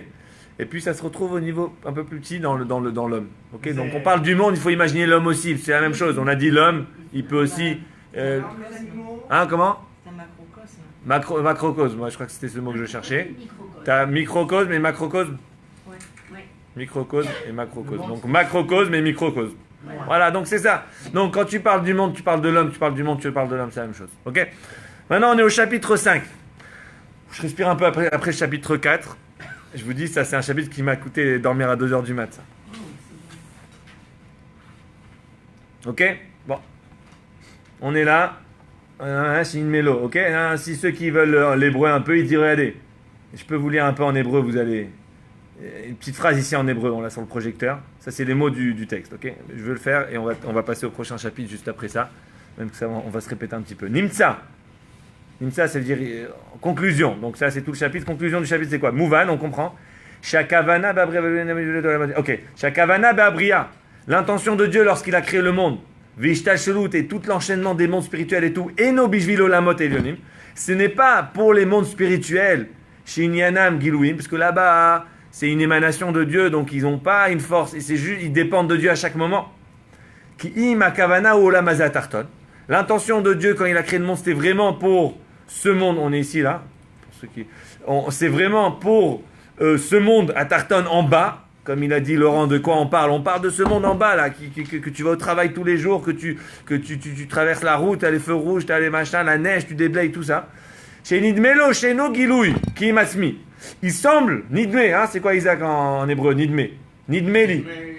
Ça ressemble, c'est une imagination. C'est une imagination. C'est une hallucination. C'est pas vrai. C'est dans l'imaginaire, t'as l'impression que chez No Giloui, c'est pas un dévoilement de Dieu. T'as l'impression que le monde, c'est pas un dévoilement de Dieu. T'as l'impression que c'est Atzmi, c'est quelque chose en soi, c'est une entité à part entière. C'est une existence. Ok, vous voyez, il y a le mot Giloui, c'est-à-dire un dévoilement de quelque chose. Et il y a le mot Atzmi, c'est-à-dire l'essence. T'as l'impression que le monde, c'est lui l'essence. En vérité, ce que tu sais pas, c'est que si Dieu, pendant un moment, il arrête d'alimenter ce monde, le monde, il n'existe pas. Autant que la lumière quand tu es dans la lumière. Mais toi, tu sais pas ça. Toi, tu ne peux pas imaginer dans ta tête que cette table, elle pourrait disparaître en une fraction de seconde si rien que Dieu il arrêtait de la créer. Bon, on va pas trop rentrer là. Voilà. Ok? Haïnou, c'est-à-dire, Metsiuto Matsmuto. Son existence vient d'elle-même. Le monde y pense, il a une imagination qui vient de soi-même, qui c'est une propre existence. Validé Avoda Abo, et lorsqu'on travaille dans ce monde, et nous, à l'idée, nous on doit apprendre, on doit transformer. On doit prendre cette imagination que le monde y pense que Dieu n'existe pas, et on doit le transformer. C'est à travers cette transformation qu'on révèle on révèle la vraie existence du monde, que c'est Dieu. Je ne sais pas si vous comprenez ce que ça veut dire. En vérité, le monde y pense qu'il a personne qui le précède. C'est vrai ou c'est faux finalement? En vérité, c'est vrai. Parce que si tu dis que le monde, c'est Dieu qui est dans ce monde, Dieu, personne ne l'a précédé. Donc, là, on est sur un plateau très, très, très fin. C'est-à-dire, quand tu vois le monde, il y a deux réalités dans le monde. Il y a la réalité du monde physique qui nous fait croire que et qui est même capable d'aller contre Dieu. Et il y a l'intérieur de ce monde-là, l'essence de ce monde, c'est en vérité le plus haut niveau de Dieu, qui est donc Dieu lui-même, qui lui-même ne vient de rien, de nulle part, qui est dans le monde. Donc quand tu vois le monde, si tu regardes que l'enveloppe, tu dis, cette enveloppe, elle est importante. En vérité, elle n'est pas importante, mais quand tu regardes le vrai monde, c'est donc l'intérieur, l'essence du monde, tu dis non, en vérité, c'est Hachem. Et donc Hachem, lui, il n'avait personne qui le précédait. Et pour ça, il y avait tout le monde, toute la création du monde était pour ça. Ok? Donc, ça prend au moins une semaine à bien réfléchir à tout ça. Ok? Pendant cette semaine, la chose qu'on va se rappeler, c'est quoi? C'est que dans ce monde, il y a une chose qui est très malheureuse quand on voit quelqu'un pour nous, quelqu'un qui est croyant, il dit lui il croit pas en Dieu et tout, etc. On dit ça aurait été bien si ce monde, tout le monde, on pouvait voir Dieu, tout le monde aurait cru en Dieu. Pourquoi Hachem il a fait qu'on peut pas le voir? Et en vérité, on vient d'apprendre que non, que toute la force de ce monde, pourquoi Dieu il a choisi d'habiter dans ce monde, c'est justement pour ce caractère qu'il a. Parce qu'il croit qu'il vient de tout seul. Parce que ce caractère, en vérité, il fait référence à sa source, qui est Dieu, qui est vraiment de nulle part. Et bien évidemment, nous, dans ce monde, notre rôle, c'est pas juste de vivre dans l'imaginaire, c'est de révéler la réalité de ce monde qui n'est pas l'imaginaire, qui est la vraie chose que c'est Dieu qui le crée. Ça, c'est pour le chapitre 4. Ok, on peut aller pour le chapitre 5. Et là, peut-être, ça va être un peu plus facile, 5 et 6. Là. Si on a un peu de chance, aujourd'hui, on peut finir les deux chapitres, on va essayer. Ok? Chapitre 5, le monde matériel est égal possible de repousser le mal et de le transformer. Bon, c'est un peu... à travers le chapitre 4, j'ai parlé directement du chapitre 5, en vérité. Mais on va un peu aller. Il dit comme ça, il dit que, dans le chapitre 5, il dit que chaque fois que tu fais une mitzvah, chaque fois que tu fais quelque chose pour Hachem, tu prends ce monde qui a l'impression qu'il est indépendant, qu'il est autonome, et tu transformes, tu repousses le mal et tu le transformes. Maintenant, quand tu fais une mitzvah, tu fais deux actions en même temps. Tu provoques deux choses. Chaque fois qu'on fait une mitzvah, spirituellement, on est en train de ramener une lumière. Ok, donc on a parlé d'Atzilut. Il y a 4 mondes spirituels, mais on va rester toujours sur Atzilut parce que c'est le monde le plus haut. Atzilut, c'est un monde spirituel. C'est écrit dans la Kabbalah. Quand tu fais une mitzvah, tu ne te rends pas compte, mais dans le monde spirituel, Atzilut, il y a une lumière qui vient en plus. Alors la lumière qui vient en plus dans ce monde là-bas, elle nous affecte. Pourquoi? Parce que puisque c'est un enchaînement des mondes, donc quand tu rajoutes un peu d'intensité en haut, automatiquement toute la chaîne elle est affectée. Ok, ça fait un effet de vague comme ça. Tu fais tchit, ça fait tchit, jusqu'en bas. Donc tu ramènes une lumière dans Atzilut et cette lumière elle nous affecte. Mais la lumière elle-même que tu as ramenée, elle est dans Atzilut. Ok? Alors la Kabbalah, le Rabbi explique qu'en vérité, vous l'avez ici dans le chapitre 5, les lumières dans Atzilut sont comme déposées dans un coffret. Voilà, vous m'avez demandé pourquoi j'ai raconté cette histoire du coffret. C'est ça, je me suis inspiré de ça.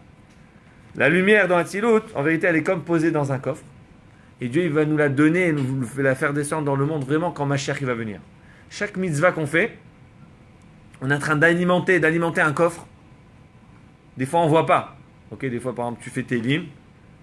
Quand tu fais tes lim, tu es censé ramener une bracha, une bénédiction. Tu ne vois pas la bénédiction. Elle est où alors ta bénédiction? Elle est dans un petit coffre qui se trouve dans un monde spirituel là-bas. Et ce coffre, il est fermé, il se remplit, et de temps en temps, c'est comme le casino, ça s'ouvre et ça tombe. Et puis tu remplis, de temps en temps, ça tombe. Est-ce qu'on peut comparer, il y a des humains qui sont obscurs et des humains qui sont lumineux? Les humains qui sont obscurs et lumineux, chacun il a une lumière en lui, il faut la dévoiler. Après, quelqu'un il peut être obscur, mais il faut parce qu'il n'a pas dévoilé sa lumière, c'est tout. Ok, donc quand tu fais une mitzvah, tu fais une bonne chose, tu rajoutes de la lumière comme un coffret comme ça qui se trouve dans les mondes spirituels, et puis de temps en temps ce coffret il s'ouvre, mais le jour où vraiment il va s'ouvrir entièrement, hein, c'est quand le Mashiach il va venir. Le Mashiach il va venir, tous les coffrets ils vont s'ouvrir. Tous les mitzvot qu'on a fait depuis 5779 ans, chaque bonne action, chaque vague, chaque énergie qui a été donnée, qu'on n'a pas vue dans le monde, elle est restée dans un coffret. Quand Mashiach va venir, c'est comme si tous les coffrets vont s'ouvrir et le monde va se remplir. Il va se remplir de ça. Ok. On a une deuxième chose, on a dit le résultat dans ce monde, Dieu a voulu qu'un plaisir lui soit procuré en repoussant l'autre côté, en lumière. Alors ça, on l'a parlé aussi avant, c'est que Dieu, la raison pourquoi il voulait être dans ce monde, c'est vraiment pour une volonté interne qui n'est pas forcément explicable. Bon. Ok, on passe au chapitre 6. Chers amis, le chapitre 5, on l'a fait plus rapide que le 4, parce que dans le 4, j'ai introduit le 5 aussi. Ok. Bon, si vous me dites qu'est-ce qu'on a appris aujourd'hui, vous allez savoir répondre ou pas? Ok, donc, je vais demander, mais c'est moi qui va répondre.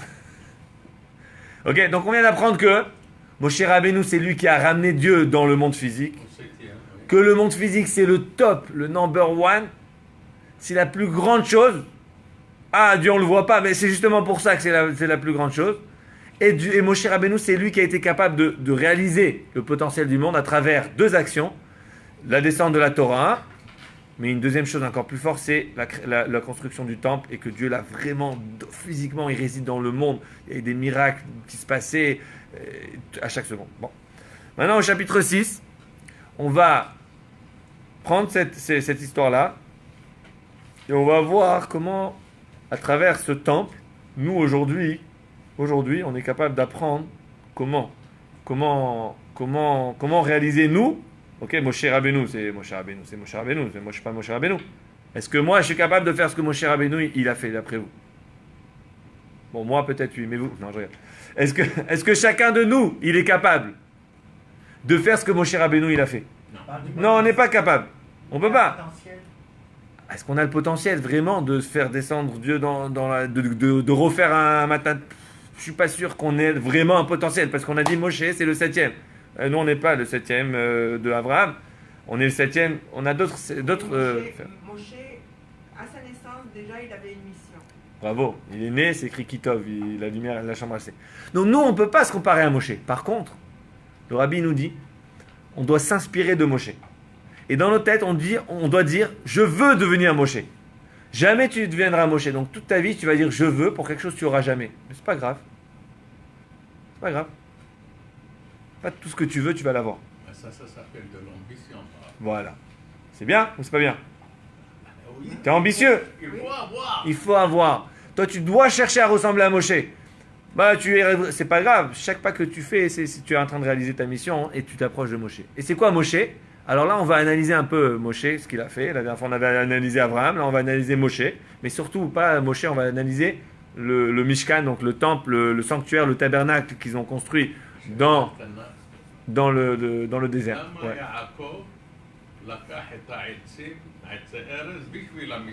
Bravo, oula, ça c'est Rashi qui nous dit ça. Rashi, Katoub Rashi.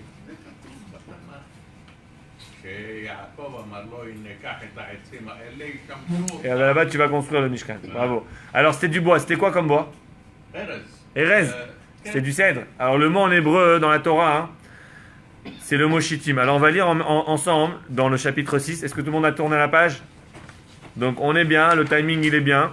On va, si Dieu veut, terminer à... on va essayer de terminer avant 9h30, je crois. Hein. C'est le maximum, ça. En 15 minutes, on va faire le chapitre 6. Alors là, accrochez-vous, là. Ok? Alors, on y va. Chapitre 6. Attends, je vais faire les... On va se chauffer un peu. Bon, voilà. Il faut sauter. Alors, ceux qui sont chez vous, vous faites 3 push-ups. Et voilà, une petite danse. Alors, chapitre 6. La présence divine. Qui est en ligne, là? Excusez-moi, je coupe le cours, c'est très important. Bon, j'arrive pas à voir. Ok, dommage. Alors, la présence divine se révéla essentiellement dans le temple. Ok, on l'a dit. Même Matan Torah, le don de la Torah, c'était pas aussi fort que le temple. Le temple, c'est plus. C'est quoi le temple? On continue. C'est pour cela. Le sanctuaire. C'est pour cela que le sanctuaire était précisément fait de bois de shittim.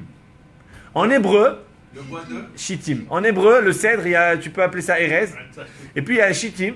Shittim, je suis pas sûr que ça se traduit cèdre. D'ailleurs, je crois même que dans les commentateurs, on n'est pas très sûr ça représente quoi exactement ce bois qui s'appelle shittim. J'ai vu dans une traduction qui dit c'est le chaton. Chaton, c'est un arbre. Vous connaissez le chaton? Un arbre, le chaton.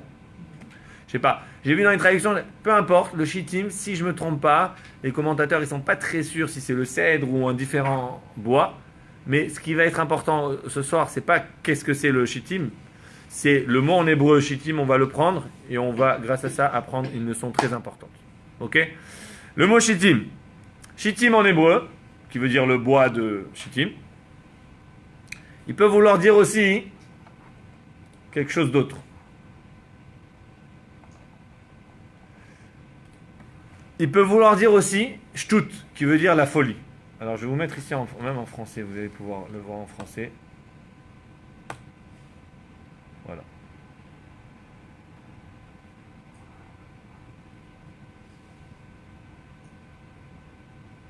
Ça c'est le 5. Voilà. Afin de suivre la Bible, la présence de Dieu, ok. Le sanctuaire c'est le plus important. Et mon père donnait au même exemple. Ah, ici, voilà. En effet, donc c'est pour cela que le sanctuaire est précisément bois de shittim. Shittim, ça veut dire en hébreu, c'est un mot shtut qui veut dire la folie. En effet, la finalité est bien de transformer la folie. Conformément à l'expression de nos sages, sa folie a été bien utile à ce vieil homme. Alors, pour comprendre ce concept, ok, le rabbi est en train de prendre un concept très fort. Il dit que quoi? Il dit que la mission de notre génération, ok, parce qu'on l'avait dit avant, nous on est la 7e génération, donc on est la génération, on représente la génération de Moshe. Moshe, c'est le 7e d'Abraham. Nous, dans la chaîne, dans le dévoilement de la chassidoute, on est le 7e. Et puisque la chassidoute, c'est une lumière qui est venue dans le monde, et c'est écrit que c'est les enseignements de la chassidoute, c'est la Kabbalah, c'est ce qu'on appelle Torato Shel Mashiach. C'est les enseignements du Mashiach. Donc, quelque part, on a aussi 7 étapes pour arriver au Mashiach. Mashiach, c'est le but ultime. C'est là où vraiment Dieu il va être sur terre et ça va être la résidence d'Hachem, ça va être le monde. Et là, le monde, il ne va plus croire qu'il vient de nulle part parce que Dieu, il sera là. Et tu sais, tu peux faire semblant que tu es le boss seulement quand le boss il n'est pas là. Tu sais. Mais quand le boss il arrive, tu trembles. Tu connais ça. C'est comme ça dans le couple. Hein? Dès que la femme elle arrive, le mari il tremble. Alors, c'est ça, d'accord? Donc ça veut dire que le monde il se prend pour le patron, mais dès qu'Hachem va venir, ça y est, il n'y aura plus de croire que tu es le patron, ça n'existe plus. Ça, c'est quand le Mashiach va venir. Et nous, on est la 7e génération à partir d'Admor Hazaken. On est la génération qui ramène le Mashiach. Il n'est pas encore venu. Mais peut-être, on va prier qu'il vienne ce soir, qu'il vienne maintenant. Mais moi, je vais vous dire, si quelqu'un a des doutes, la création de l'État d'Israël en 1948, quand il y avait très peu de soldats pour... Il y avait des miracles énormes, bien sûr. Renouveler la terre d'Israël. Chez les Juifs, c'était toujours Eretz Israël. C'est ça. Par contre, si on peut, parce que je vais juste terminer ce sujet, après, parce qu'au moins, on est un peu au niveau du timing. Parce que la présence de Dieu, vous voulez dire à travers les miracles. Tout bien au sûr, long des bien sûr, 70 ça c'est évident. années Ok. en Israël. Alors, on a une phrase ici très importante. Il dit comme ça. Sa folie a bien été utile à ce vieil homme. On va l'étudier ici, c'est dans le carré gris. Mais cette phrase, elle est importante. En se soumettant à Dieu au-delà de toute logique. Okay? Donc, en quelques mots, il y a un concept dans le monde de folie. On va essayer d'expliquer ensemble. Chacun va nous raconter ses folies. On fait tous des folies sur Terre.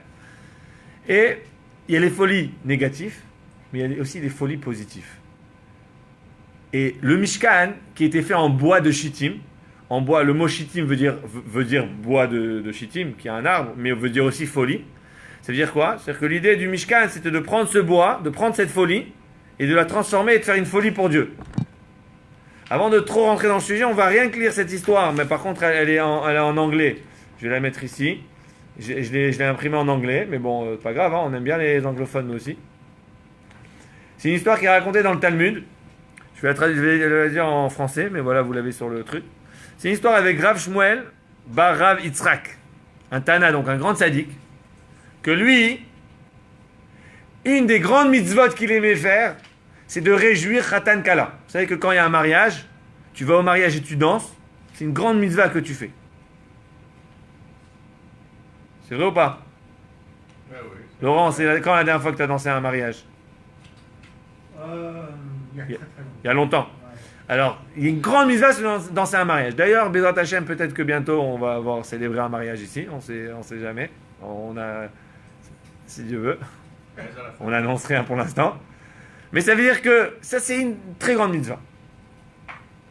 Et l'Agmara, elle raconte comment chaque tzaddik, chacun, il avait une façon de réjouir le khatan et la kala. Okay, je vous laisserai aller vous-même dans Ketubot, le traité Ketubot 17a, pour voir un peu là-bas. Il y a des choses très intéressantes qu'on ne va pas tout raconter ce soir. Mais ici, il y a une histoire d'un rav spécial qui s'appelle Shmuel bar Rav Yitzhak, qui dit comme ça. Il dit, lui, enfin, le Talmud, il dit, lui, il prenait 3 branches de hadas. Ok, à l'époque, il n'y avait pas le magasin, t'achetais les roses et les machins. Tu prenais ce qu'il y avait, ok, les arbres qu'il y avait là-bas en Israël, c'était les hadas. C'est vrai, en Israël, il y a les hadas, hein? Oui. Les hadas, les myrtes. Et il prenait 3 branches, il faisait un petit bouquet et il allait devant le khatan, le fiancé et le marié et la mariée, et il dansait avec ces 3 branches, comme ça, il faisait des danses, tac, tac, tac, et ça réjouissait le khatan et la kala, et là, ça faisait une grande mitzvah. Et ses collègues,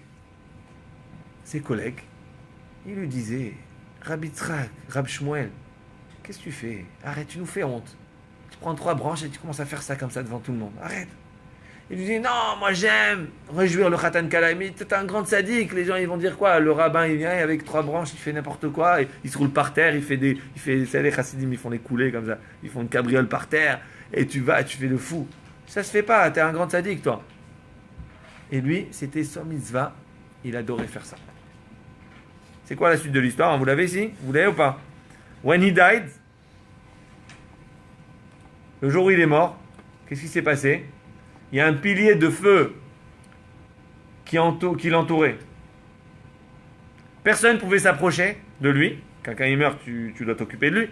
Tu ne pouvais pas, tellement il était arrivé à un niveau spirituel très haut, qu'il y a du feu qui l'entourait, personne ne pouvait s'approcher. Ils ont dû prier, attendre que le feu il s'enlève pour pouvoir s'approcher.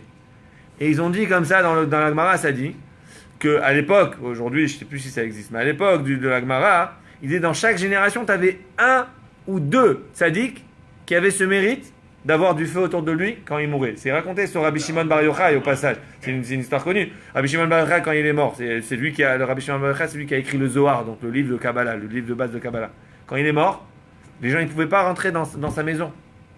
Ils ont dû prier, ils demandaient à Hachem, arrête, parce que la maison était en feu. Mais c'était un feu qui protégeait, comme des colonnes de feu qui protégeaient autour. Ok? C'est-à-dire quoi? C'est-à-dire que le tzaddik, il a atteint un niveau tellement spirituel, tellement haut. Au moment où il meurt, son âme, c'est comme si elle sort de ça. Tu sais, c'est comme si t'as un truc à pression comme ça. Une bouteille à pression. Et ça se concentre. Et quand le tzaddik qui meurt, c'est son âme qui s'est épanouie quelque part. Le Zohar il dit quand un tzaddik qui meurt, c'est là que sa neshama vraiment elle s'élève et elle grandit dans le monde entier. Et tellement que c'est fort que physiquement il y a du feu. Et tu peux pas t'approcher. Comme ça. Et la Gemara a dit il y avait que 1 ou 2 tzaddik par génération qui avaient ce mérite d'avoir du feu autour de lui quand il mourait. Et lui, Rav Shmuel, il y avait ce feu. Et les gens, ils ont dit, mais pourquoi il avait ce feu? C'est quoi qu'il a fait dans sa vie? On est tous des grands tzadikim. Pourquoi? On est tous, on étudie, on fait ça, on fait le Shabbat, Pourquoi il a eu ce mérite? Et là, c'est là le paragraphe. On a 3 avis. Les 3 avis en hébreu, c'est le mot, c'est shutite. La Gemara dit, le shtut. Ok, le mot shtut, on a vu avant, ça veut dire la bêtise. Le shtut de Rav Shmuel, qui faisait le fou devant Khatan Kala, ça lui a servi. Qu'en vérité, c'était une folie, mais c'est grâce à ça qu'il a atteint ce niveau très haut.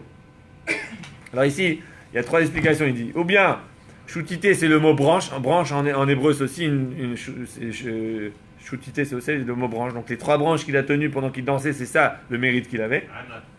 Le deuxième, c'est shutite, c'est la folie qu'il avait. Et puis la troisième, ça vient du mot shita, qui veut dire sa façon, sa méthode, sa façon de faire. En tout cas, peu importe. L'important, c'est ça. C'est cette phrase, je la souligne. Ok, on le voit sur le projecteur. His nonsense was effective for the old man. Ce vieux-là, Rav Shmuel, sa folie qu'il avait, finalement, ça lui a été bénéfique. Grâce à ça, il a atteint ce grand niveau. Ok. Et le Rabbi l'explique comme ça. Il dit qu'en vérité, dans la folie, dans le négatif, il y a une folie. Il y a de la folie. On voit. Dans le monde, il y a de la folie. C'est vrai. Il y a des choses qui sont fous. Je vais vous donner un exemple. Je sais pas moi, qu'un terroriste qui tue les gens pour rien, il les connaît même pas. Il va en tuer 10. C'est pas pour ça que le monde il va changer. Il va pas gagner rien. Le gars il meurt. Après des fois il se suicide. C'est des folies. Ça c'est des choses qui sont logiques. Les folies, c'est quoi? Quelqu'un qui, je sais pas moi, qui se drogue, des gens qui font toutes sortes de folies, tout ça, c'est n'importe qui. Tu lui dis 1 plus 1 font 2, et 2 plus 2 font 4. Tu veux vivre normalement, il faut pas faire ça, parce que quand tu vas faire ça, ça va te causer du tort. Mais c'est pas grave, c'est la folie, c'est quoi? C'est pas logique. Tu fais n'importe quoi, et c'est pas logique, et c'est pas grave, il n'y a pas de règle. Dans la Kedusha, dans la sainteté, dans le service de Dieu, il y a aussi la folie. Il y a une façon de faire une folie. C'est quoi la folie? C'est quand tu fais quelque chose qui n'est pas logique. Quand tu fais quelque chose qui est hors du logique. Tu es là, par exemple, je sais pas moi, quelqu'un il décide d'un jour à l'autre, je vais garder Shabbat. Mais c'est pas logique. Shabbat, normalement tu faisais ça, ça va pas marcher dans ta vie. Hein. Si tu gardes Shabbat, tu regardes tout ce qui va se passer. J'écoutais aujourd'hui ou hier, je sais plus, un rave qui racontait comme ça. Il disait que le Rabbi Lubavitch, il a sorti plusieurs campagnes durant son leadership. Plusieurs choses qu'il a fait. Ok, est-ce que vous savez quelles sont les campagnes que le Rabbi a fait durant sa vie ou pas trop? Alors, je vais vous en citer 2. Ok, il y en a plein, il y en a 15, 20. Je vais vous en citer 2. Et vous allez voir comment dans ces 2 campagnes, c'est des folies. Le Rabbi, il a comme une folie de Gdusha, une folie de sainteté. Quand on dit une folie, c'est quelque chose qui n'est pas logique. C'est une folie, c'est quelque chose qui est extrême, va au-delà de la logique. Et le Rabbi, il a implanté ça, et que aujourd'hui, c'est devenu logique. C'est devenu normal. Je vais vous donner 2 exemples. Il y en a plus que 2. Vous allez voir que ce que le Rabbi nous apprend ici, c'est quelque chose que, comme je vous ai dit le premier jour qu'on a commencé, je vous ai dit ce Mahamar, ce discours, c'est le Rabbi, on appelle ça mission statement. C'est le Rabbi déjà, il a annoncé qu'est-ce qui va se passer dans les 70 prochaines années. À la veille de la guerre de 6 jours, le Rabbi il a lancé une campagne. Il a dit que le Talmud, il dit que chaque fois qu'on met les tefilines, on est en train de provoquer, on s'élève évidemment spirituellement, mais on provoque aussi que nos ennemis ont peur de nous. C'est écrit que quand les ennemis voient notre tefilin sur la tête, ils ont peur de nous. Maintenant, les tefilin, c'est pas seulement quand ils sont sur la tête, parce que quand tu les as enlevés, quand tu mets les tefilin 1 fois par jour, sauf le Shabbat, donc quand tu mets le tefilin le matin par exemple, la Gdusha des tefilin, la sainteté des tefilin, elle reste sur toi. Et les ennemis, quand ils te voient, ils reculent. Ils ont comme peur. Hein, vous avez parlé tout à l'heure, la guerre, des machins, des trucs illogiques. Ils ont reculé, les gens. Tu sais pas pourquoi, il n'y avait pas de raison. Aujourd'hui, les grands experts, ils disent guerre de 6 jours, on comprend pas. Guerre de Kippour, on comprend pas. Ils essaient de trouver. Le Rabbi, il a dit, quand on met les tefilin, l'ennemi, il recule. Pour les hommes. Pour la femme, il y a d'autres. Les bougies de Shabbat, etc. Mais le Rabbi, il a parlé spécialement des tefilin. Les tefilin, chaque fois qu'un juif, il met les tefilin, que ce soit en Israël ou même à Brossard ou n'importe où, tu provoques que tous tes frères juifs, ça influence, parce qu'on est tous une seule entité. Donc quand moi je fais une mitzvah, ça influence le peuple juif en entier. Que les non-juifs, pas les non-juifs, les ennemis du peuple juif, ils ont peur. Et donc la veille des guerres des 6 jours, les gens ils étaient en panique, c'était le stress partout. Le Rabbi a lancé une énorme campagne, il a dit le maximum de tefilin qu'on peut faire, on met. Qu'est-ce qu'ils ont fait les chassidim? Donc les chassidim, c'est ceux qui ont écouté le Rabbi, ils ont dit on va passer à l'action. Ils ont été voir des gars dans le bureau, ils ont dit venez à la synagogue, on va mettre les tefilin. Venez à la synagogue, ils voyaient quelqu'un dans la rue, est-ce que tu es juif? Oui, tu veux mettre les tefilin? Oui, viens dans la synagogue. Le Rabbi il a lancé une annonce, je ne sais pas exactement, je l'ai entendu d'une personne qui vivait cette époque. qui a vécu cette époque. Il vivait en Israël déjà? Non, Pardon? il était Non, à New York, à New York. Le rabbi il a lancé la campagne dans le monde entier. Parce que le rabbi il a dit, n'importe où que tu mets les tefilines, tu sauves les soldats. Mais pire, le rabbi il a dit encore mieux que le soldat lui-même, il mette les tefilines. Le rabbi il a dit, non, il ne faut pas aller à la synagogue pour mettre les tefilines. Tu vas dans son bureau et tu mets les tefilines dans son bureau. à Philobachot. À Filou Bachout, même dehors. Alors toi aujourd'hui tu dis, pourquoi pas mettre les tefilines dehors? Pas la fin du monde, qu'est-ce qu'il y a? Vous vous rendez pas compte que pendant les 3000 ans, depuis que la Torah, Dieu a donné la Torah, jamais ça a existé et qu'on met les tefilines dehors. Le peuple juif a toujours eu la coutume que quand tu mets les tefilines, tu les mets à la synagogue et tu fais la prière avec. Donc quand le rabbi a dit il faut mettre dehors, les gens ils ont dit mais c'est pas logique. Tu vas prendre un gars dans la rue qui met pas les tefilines tous les jours, qui fait pas Shabbat, que des fois même il croit pas en Dieu, qui est pas religieux, qui pratique pas, qui fait rien, tu dis viens mettre les tefilines dehors. Moi-même, je suis religieux, si tu me dis mets les tefilines dehors, j'hésite un peu, je dis attends, peut-être je préfère les mettre à la maison. Tu vas prendre un gars qui fait rien à la maison. Des fois à la synagogue, il met pas les tefilines. Dehors, tu vas dire mets les tefilines. Est-ce que c'est logique ça? Les gens ils ont dit mais jamais ça va marcher. C'est un coup on va se planter. Ça va pas marcher.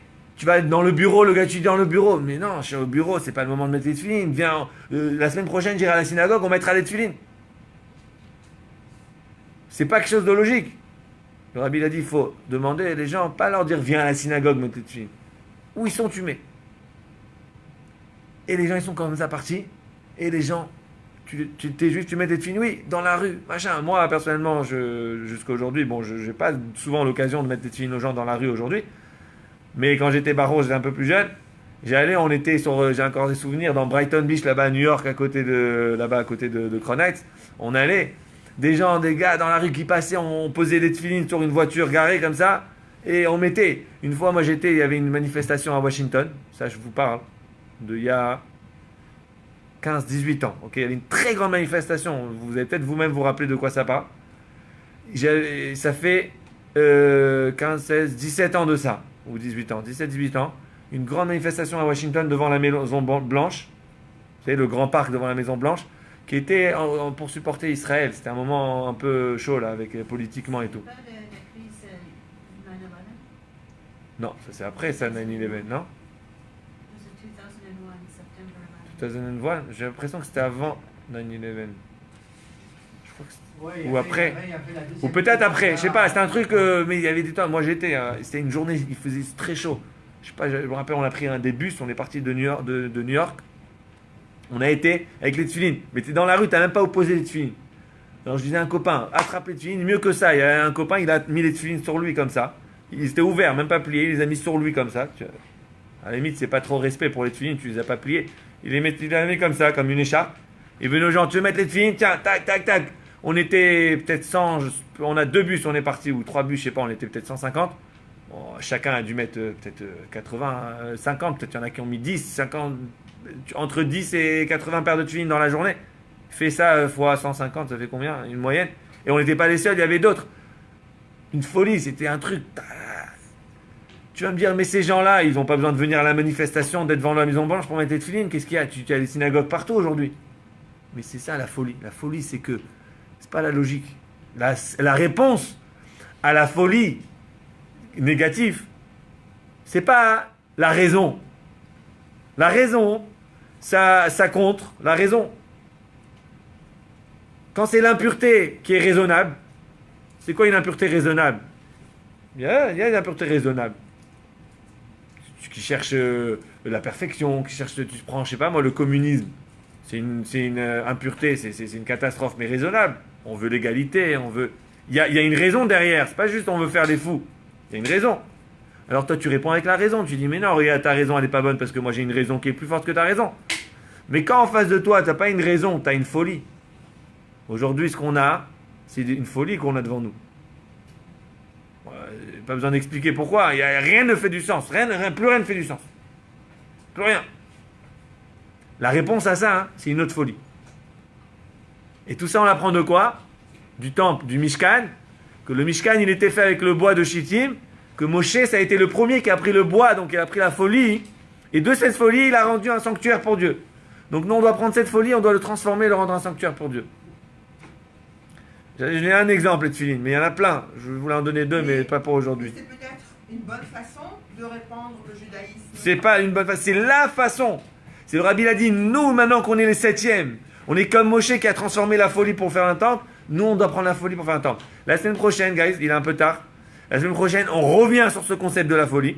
On a plein d'histoires ici que j'ai mis en rouge, qu'on va passer ensemble. On va voir comment plein d'histoires qui va décrire un peu cette folie. Mais on l'a vu déjà avec Rav Shmuel qui dansait avec 3 branches. Pourquoi tu prends 3 branches? C'était aussi une folie que tout le monde se moquait de lui, mais que cette folie, ça l'a emmené au niveau spirituel le plus élevé. La semaine prochaine, on revient. Le thème du jour, ça va être qu'est-ce que c'est la folie? Mais entre nous, je pense que ceux qui viennent souvent au Chabad ici, ils ont compris qu'on est un peu fou. Et maintenant, vous comprenez pourquoi. Ok? Parce que déjà, l'idée du Chabad, déjà, c'est fou. Pourquoi tu vas aller dans un endroit où les gens, ils veulent rien. Enfin, ils veulent rien. Il y a 7 ans avant qu'on vienne ici, il n'y avait rien. Et c'est pas comme si qu'il y a une comité qui nous ont appelé 100 personnes qui ont dit on a besoin d'une synagogue. Non, on n'a pas eu ça. On est venu et ça, c'est pas nous. Ça, c'est la mission la plus grande que le Rabbi a fait dans cette génération. C'est d'envoyer les shluchim partout. C'est-à-dire que partout, ils vont. Des jeunes, des fois, qui viennent de se marier, ils ont 24 ans, 25 ans, ils n'ont même pas encore de job et tout. Tu les envoies dans un pays, dans une ville perdue, ils n'ont rien. Ils connaissent personne. Il faut qu'ils se débrouillent. Il faut qu'ils créent, il faut qu'ils trouvent des gens, il faut tout. Il n'y a rien de logique. Tu vas envoyer quelqu'un dans un truc, tu prends un gars qui a déjà 20 ans d'expérience dans les communautés, dans la gestion, dans le machin, tu l'envoies, tu dis, toi, regarde le plan, tu vas faire ça. Non. Le Rabbi, il a dit, tu prends le gars, il sort de la yeshiva, il connaît rien, wallo, il sait rien comment, il sait pas remplir un chèque. Tu dis, tu vas, tu prends avec ta femme, tu prends les bagages, tu vas où, tu sais pas rien, tu as une adresse, tu sais pas. Il y a personne qui t'attend à l'aéroport là-bas, tu vas être quasiment tout seul, et là, tu crées. Et comme ça, les Chabad, ils ont fait, le Rabbi, à travers l'action du Rabbi, ils ont fait ça dans des milliers de villes, de pays, etc. Des centaines de pays, des milliers de villes. Aujourd'hui, les gens, ils disent, Chabad, c'est comme le Coca-Cola, partout où tu vas, tu peux aller. Mais c'est pas le Coca-Cola, ils ont une idée derrière. Ils font des études de marché. Ils savent que là-bas, ils ont besoin de Coca-Cola zéro, ils leur font double production de Coca-Cola zéro. Ils savent que là-bas, le coq Cherry Coke, il marchera pas. Ils l'ont pas fait. Et l'autre, j'étais en Angleterre, c'était quoi? Il y a un coq très bizarre là-bas en Angleterre, c'est lequel? Je sais pas, dans des pays, tu vois. C'est pas comme ça, le Rabbi il n'a pas fait ça. Le Rabbi il n'a pas fait quelque chose de raisonnable. Il a fait quelque chose de fou. Et il a lancé des projets fous. Et ces projets fous, c'est ça, la réponse à la folie. Alors la semaine prochaine, rendez-vous. Le semaine prochaine, c'est Yujvat. Donc c'est le jour où le Rabbi il a parlé de ça. Et ça, là, vous avez vu, on a passé on est quand même dans une vague. On a des moments, on passe des moments un peu intenses, comme on a vu dans le chapitre 4. Mais toutes ces choses-là qui sont très spirituelles, très des fois un peu difficiles, très philosophiques, l'idée, c'est de les prendre et de comprendre après que toute l'action qu'il y a aujourd'hui, tout dépend en fait de quelque chose qui est spirituel à la base. Et qu'aujourd'hui, on est dans le 7e génération et que notre rôle, c'est la folie. Et donc, le slogan, on cherchait un slogan pour cette année. Let's be crazy. Non, je rigole. Mais voilà, maintenant, on va développer un peu plus cette folie la semaine prochaine. Et surtout, la semaine prochaine, on va terminer le Mahamar, si Dieu veut. Là, cette fois-ci, on va garantir de le terminer. Peut-être même la semaine prochaine, on prévoit une semaine spéciale avec un peu plus un truc un peu spécial. On va faire collation spéciale, peut-être des sushis ou quelque chose. Il faut quand même récompenser tous ceux qui ont été dans la folie avec moi de passer ces semaines d'études intenses, d'études très profondes. Ok? Alors merci à tous pour être là, ici, aux 79 000 Tachereaux, et à ceux qui sont avec nous sur Facebook. Pour ce Bati Legani. On se retrouve la semaine prochaine. On va revoir très vite fait les points et finaliser et finir ce discours. Merci à tous. Hatzlacha.